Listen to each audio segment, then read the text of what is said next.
Hello. The COVID-19 pandemic has created a surge of interest in universal basic income. UBI, as it is called, is seen as a solution to the continuing job losses anticipated through advances in automation. At first glance, it's hard not to be for UBI. It seems both fair and egalitarian. However, dig a little deeper and you begin to realize that our expectations for UBI may not match the reality that we get. This video is about that. The potential downside of universal basic income, and the suggestion that there's a better way of addressing our shrinking and deteriorating work environment. Let's start with a definition. Universal basic income is a federal cash payment unconditionally delivered at monthly intervals, not just to people who are not working for whatever reason, but also to people who are working. Without doubt, UBI-style payments are a very good idea in times of crises like our current COVID-19 pandemic. However, the value of UBI as a permanent income supplement needs to be thoroughly examined. Let's start by looking at the environmental consequences of UBI. Yes, there will be many people who spend UBI money on basic needs. But for those of us, and there are lots of us, who already have income security, UBI is a gift. Money that can be put towards a new car, a bigger TV. But here's the issue. We're now told that the stuff we buy is responsible for up to 60% of global greenhouse gas emissions and 50 to 80% of total land, material, and water use. If governments are serious about addressing our looming climate and environmental crises, should they really be using public money to promote the consumption of more non-essential stuff? Stuff that for the most part isn't even made in our own country. Then there's the fact that the massive amounts of government money that will be allocated to individuals under UBI will leave very little to address our looming environmental and climate crises. The economics of UBI are startling. According to a Canadian study published in 2020 by the Fraser Institute, if the federal government were to grant all Canadians between the ages of 18 and 64 $2,000 a month, the cost would be $464 billion yearly. At the considerably lesser rate of $606 a month, the cost would still be $131.9 billion. To put that in perspective, the federal government collected only $332 billion in revenues in the 2018-2019 tax year. Luke Martinelli from the Institute for Social Policy Research perhaps puts it best. An affordable UBI is inadequate, and an adequate UBI is unaffordable.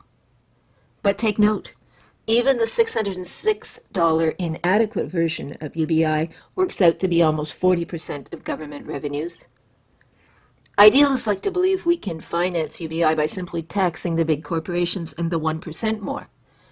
That will be difficult. It's those darn tax havens they use. Canada's top 60 public corporations have over 1,000 subsidiaries in tax havens. In reality, it's much more likely that UBI will come through greater taxation of the middle class. And here's the worrying part: cuts to existing public services and other programs. Expect also more pressure to privatize existing services. And what about the future?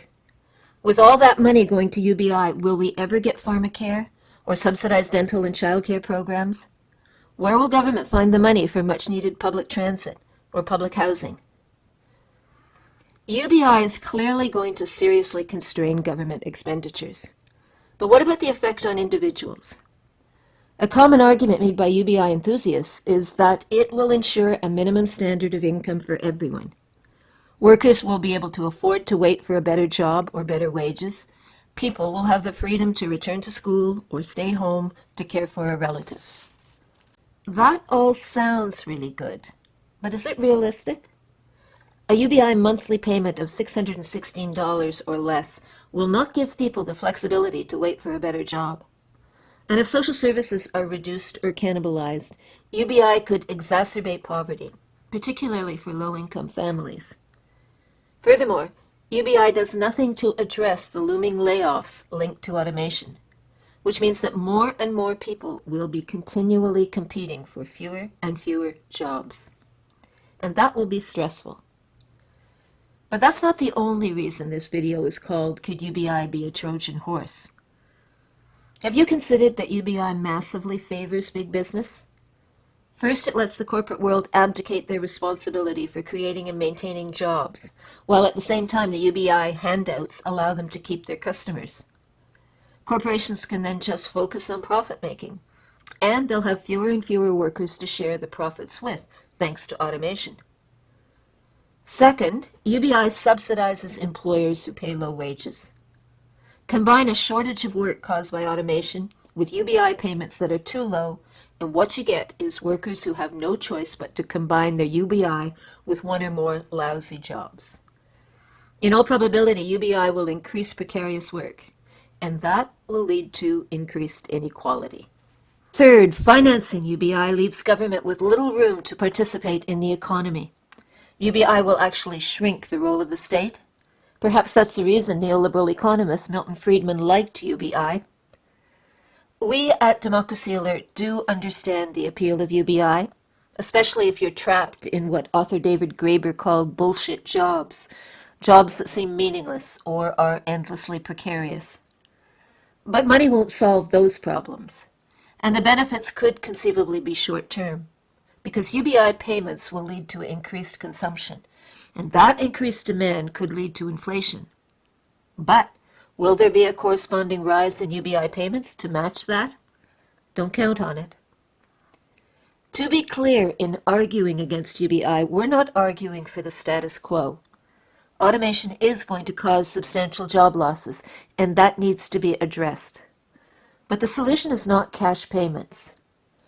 We're on the side of the growing chorus of academics and authors who reject UBI in favor of the creation of work that is not meaningless. And guess what? That work will largely be created by government, because job creation is something that seems to no longer interest big business. For those of you who think that that kind of government involvement in the economy is too ambitious, we would point out that there's a 36-year historical precedent here in Canada when Bank of Canada money was used to build infrastructure and create jobs across the country. In the U.S., Franklin Roosevelt's New Deal achieved the same thing. It was a golden period for ordinary people who got to take a fair share of the income pie. So why shouldn't history repeat itself?